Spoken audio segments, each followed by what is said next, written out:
refer back to the need and to scale globally, right? Act local and scale global is the perfect segue here back to what I referenced before, which is Unilever's massive commitment to creators, right? And I think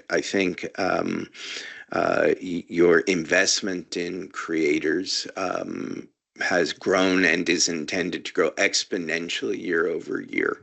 And so I'm wondering a few things. Why?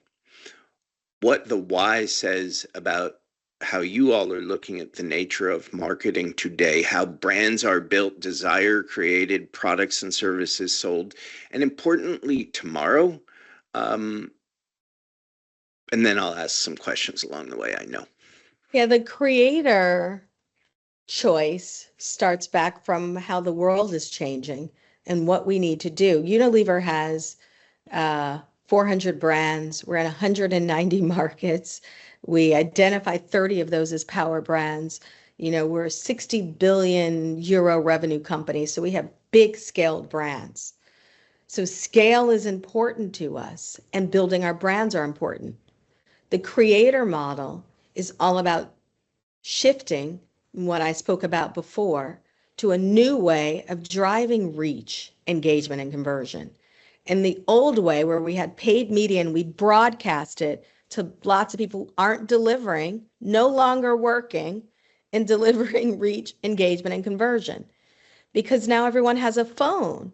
Everyone from Indonesia to India to the US have aspirations of what the world looks like, and they see others and engage with others. What you started with, what Gary Vee is true, is in the early days of social, it was around connecting with our friends.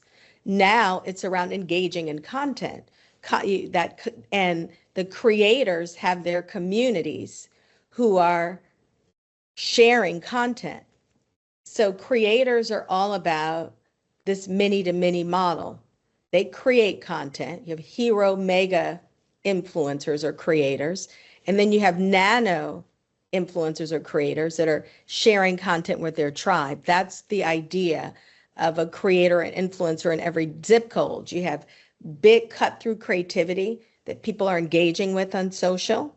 And then you've got local relevant community leaders. It's like the old word of mouth, if you will, that are making that content relevant for the customized communities and audiences.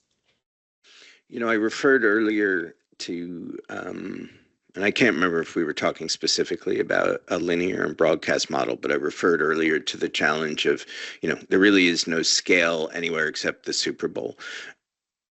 Regardless of the context in which we were talking about it half an hour ago, today creators, some of them anyway, are really what broadcast media used to be, which is say across channels, within channels, they can have fan bases, communities of 100 million, 500 million. Yeah, look at Mr. Beast. Look at Mr. Beast. I mean, it's just, but Mr. Beast is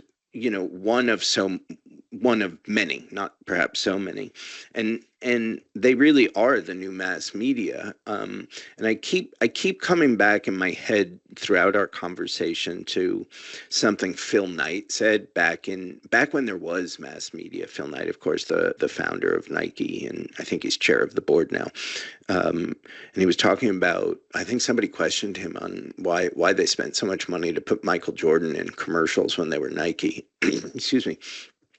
And he's like, 30 seconds isn't much time to tell a story, but when you have Michael Jordan, you don't need much time, right? Which is the quick metaphor, the quick cue, the quick vehicle to capture attention. And creators seem, different channels, different times, different world, to be a reflection of that today. Would you agree with it? Largely. Yeah, go ahead. Tell me where you don't agree. I think connectivity and relevance is really important. You have creators that have big audiences.